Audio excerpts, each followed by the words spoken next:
The sun is throwing a tantrum, and it's not happy about Starlink. And you know what? It has every right to be upset, just not in this way. We've all heard about solar flares and coronal mass ejections before, but how do they affect Starlink satellites? Well, a new study says it can actually take years off of their lives. So when the sun throws a tantrum, we here on Earth get a little space weather event called a solar storm. During these storms, the sun blasts huge amounts of energy and magnetic activity at the Earth. That energy heats up and expands the upper layers of our atmosphere, called the thermosphere and the exosphere. This creates an increase in atmospheric drag. For low Earth orbit satellites like those in the Starlink constellation, this extra drag can significantly impact their lifespan. You see, the Starlink satellites orbit relatively close to Earth, around 340 kilometers above the surface. This makes them especially vulnerable to disturbances in the lower thermosphere and exosphere. Normally, these satellites orbit at a speed of about 27,000 kilometers per hour. But during a solar storm, the increased drag from the atmosphere slows them down. This causes their orbit to decay faster than expected. As a result, they lose altitude and eventually re-enter Earth's atmosphere. In more intense cases, the satellites can be pulled out of orbit within just a few days. And yeah, that's shorter than their planned lifespan by quite a bit.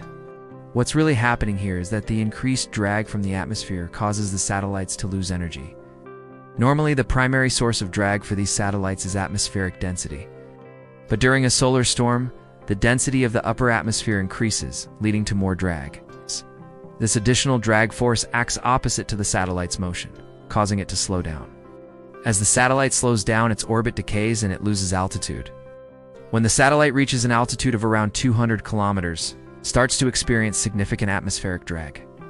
At this point, it's no longer in a stable orbit, and it's doomed to re-enter the atmosphere. Now, it's important to note that most Starlink satellites are designed to burn up completely upon re-entry. However, if the re-entry is rapid and unpredictable, it can complicate deorbiting plans. Additionally, there have been rare instances where debris from these satellites has reached the ground.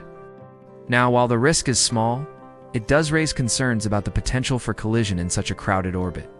With thousands of Starlink satellites already in operation and plans for even more, the impact of this phenomenon could be significant.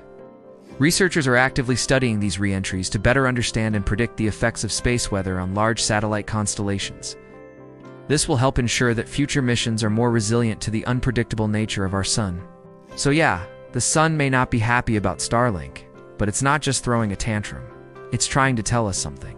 Something about how we need to be more prepared for the challenges of space weather. Can you hear it? Hey, thanks for watching. If you want to learn more about the fascinating world of space and science, make sure you subscribe.